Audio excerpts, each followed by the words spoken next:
Hello everyone, welcome back to my psychology channel. तो आज के इस वीडियो में हम लोग क्लास 11th का चैप्टर 8 की पढ़ाई करेंगे। चैप्टर 8 में है थिंकिंग। तो चिंतन सभी संज्ञानात्मक गतिविधियों या प्रक्रियाओं का आधार है। चिंतन थिंकिंग को हिंदी में क्या बोलते हैं? तो थिंकिंग को हिंदी में चिंतन बोलते हैं या सोच बोलते हैं। तो चिंतन सभी संज्ञानात्मक गतिविधियों या प्रक्रियाओं का आधार है तथा एकमात्र मानव जाति में ही पाया जाता है।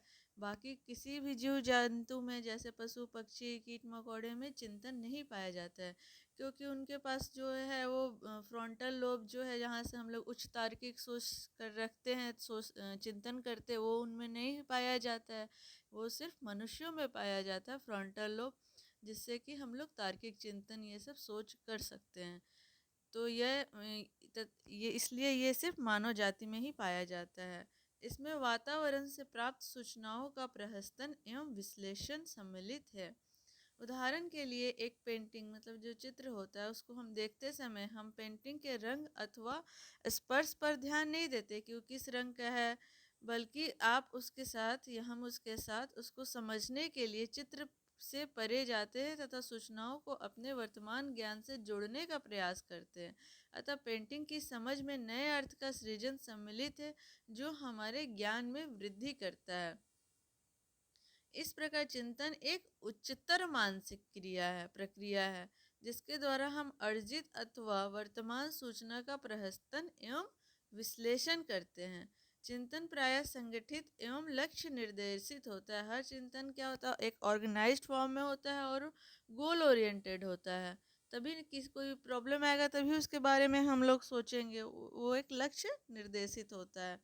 चिंतन एक आंतरिक मानसिक प्रक्रिया है जिसका अनुमान बाह्य या प्रकट व्यवहार से लगाया जा सकता है।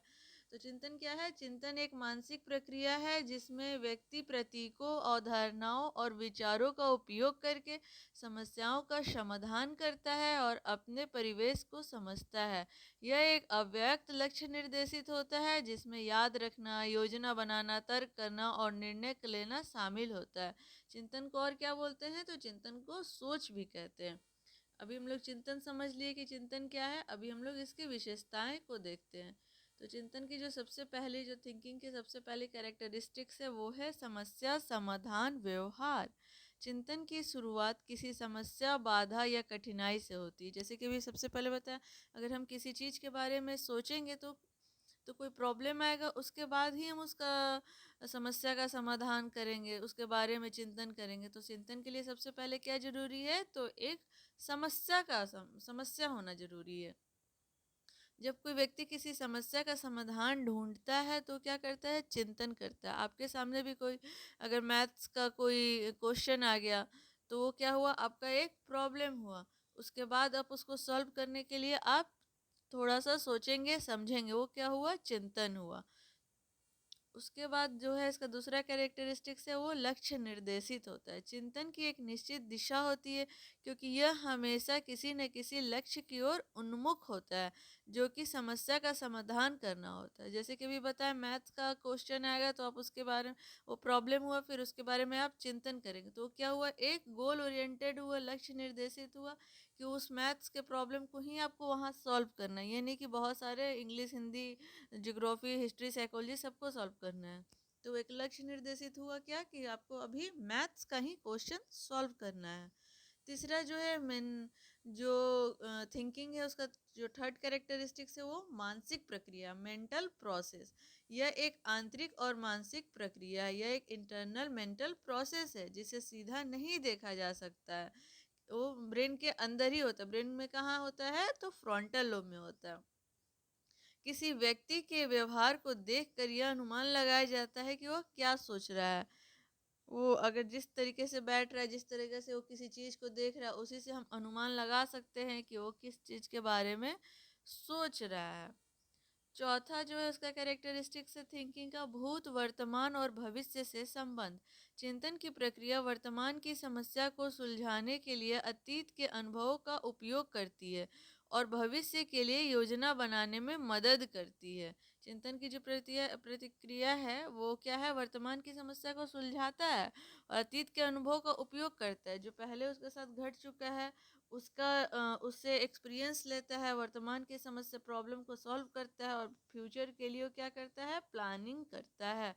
अगर आपको कोई प्लॉट है तो वहाँ आपको घर बनाना है, तो आप क्या करेंगे, कहीं आप गए होंगे या कोई गूगल सर्च किए होंगे या कहीं से आप घर का फोटो देखे होंगे किसी और के घर का, तो आप प्लानिंग करेंगे उसको पास्ट एक्सपीरियंस को लेकर के और फ्यूचर के लिए उस प्लॉट पे अपना घर को मन में एक मैप करेंगे, फिर एक कॉपी पे ड्रॉ करेंगे, फिर आर्किटेक्चर को या इंजीनियर को दिखा करके आप वहाँ पे घर का निर्माण करेंगे। तो इस प्रक्रिया में तीनों हुआ, भूत वर्तमान और भविष्य। तो चिंतन की प्रक्रिया में वर्तमान की समस्या को सुलझाने के लिए, वर्तमान की समस्या क्या है आपका, यहाँ इस खाली जमीन पे घर बनाना, और अतीत का अनुभव क्या हुआ कि हम लोग कहीं कहीं से घर का पिक्चर देखे हैं, वो क्या हुआ, वैसे ही घर बनाना चाहिए आपको हुआ, अतीत का अनुभव पास्ट एक्सपीरियंस, और फ्यूचर के लिए जो घर प्रोजेक्ट का निर्माण होगा वो क्या होगा, भविष्य से संबंधित योजना बनाना।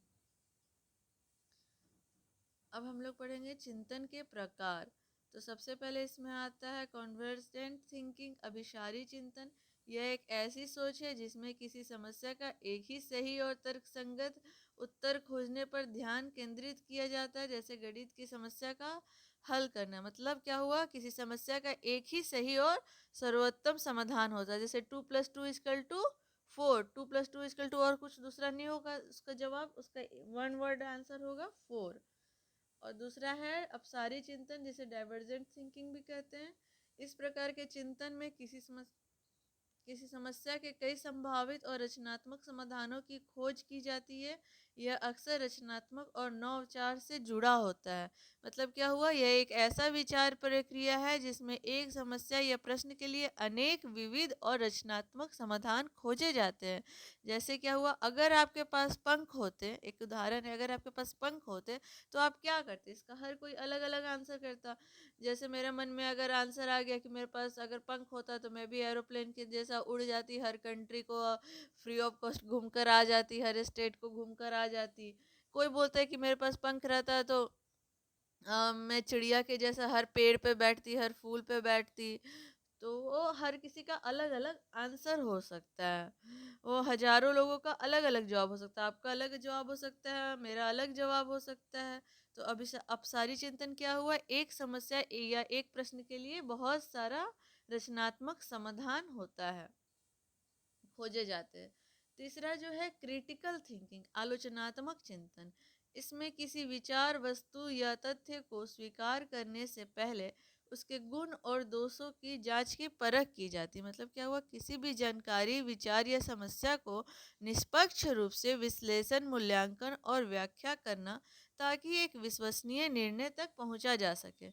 जैसे कि एक जो शिक्षक है, जो एक टीचर है, वो लर्निंग के मतलब जो अवधारणा होती है उसको पूरी तरह से अगर नहीं समझा पा रहा है तो वो आलोचनात्मक रूप से सोचेगा और चतुराई करके प्रश्न पूछेगा, जिसमें छात्रों को विषय को नई और बेहतर ढंग से समझने के साथ साथ समझने में और क्लास को समझने में मदद मिलती है। जैसे अभी हम आपको पढ़ा रहे हैं, तो अगर आपको समझ में नहीं आएगा तो हम मेरे अंदर एक क्रिटिकल थिंकिंग आएगा कि किस तरह से हम आपको पढ़ाएं, किस तरह से आपको एग्जाम्पल दें, ताकि आप अच्छे से जो भी मैं अभी ये थिंकिंग चैप्टर पढ़ा रही हूँ आपको समझ में आ जाए कैसा। तो क्या हुआ, अभी जो ये मेरे मन में चल रहा हो क्या हुआ, आलोचनात्मक चिंतन है, गुण दोष के साथ आ रहा है कि अगर मेरा जो पढ़ा रहे हो आपको समझ में आ रहा है कि नहीं आ रहा है, किस मेथड का यूज करे, कौन सा ऐसा एग्जाम्पल का यूज करे तो आपको समझ में आ जाए। तो अभी जो ये मेरा सोच है वो कौन सा सोच है, क्रिटिकल थिंकिंग। जो चौथा है वो है कॉन्सेप्चुअल थिंकिंग, प्रत्यात्मक चिंतन। इसमें एक अमूर्त चिंतन भी, इसे एक अमूर्त चिंतन भी कहते हैं। इसमें संकेत, भाषा, अवधारणा का अधिक उपयोग किया जाता है। यह बुद्धिजीवी, वैज्ञानिक और दार्शनिकों में पाया जाता है। तो कभी कभी ये क्वेश्चन आ सकता है कि जो कॉन्सेप्चुअल, जो प्रत्यात्मक चिंतन है वो किस में पाया जाता है, तो यह बुद्धिजीवी, वैज्ञानिक और दार्शनिकों में अधिक पाया जाता है। पांचवा जो है वो है क्रिएटिव थिंकिंग, जैसा कि आप लोग, ये तो आप लोगों को पहले से पता होगा, सृजनात्मक चिंतन। यह चिंतन मौलिकता और नवीनता पर आधारित होता है। इसके माध्यम से व्यक्ति कला, संगीत और अन्य क्षेत्रों में कुछ नया सृजित करता है। मतलब क्या, वो ये समस्या के लिए नए और मौलिक समाधानों का खोज करता है। जैसे किसी वर्क प्लेस जो हुआ, उस पर किसी प्रक्रिया को बना बेहतर बनाने के लिए एक नया तरीका ईजाद करें। मान लीजिए कोई आप गाड़ी के मॉडल पे काम कर रहे हैं, तो हर कोई पहले के जैसा मॉडल नहीं लाएगा, कोई उसमें एक नया मॉडल को भी ईजाद कर सकता है। आप कोई थेसिस लिख रहे हैं, तो उसमें भी आप क्रिएटिव थिंकिंग लगा सकते हैं। सब कोई सेमी टॉपिक पे थेसिस लिख रहा है, आप उसमें कुछ नया तरीका सोच कर सकते हैं जो पिछले रिसर्चर लोग नहीं करे हो। जो छठा है वो है रिफ्लेक्टिव थिंकिंग, चिंतनशील सोच। यह चिंतन अनुभव और सूचनाओं पर मनन करने और उसे सीखने पे संबंधित होता है।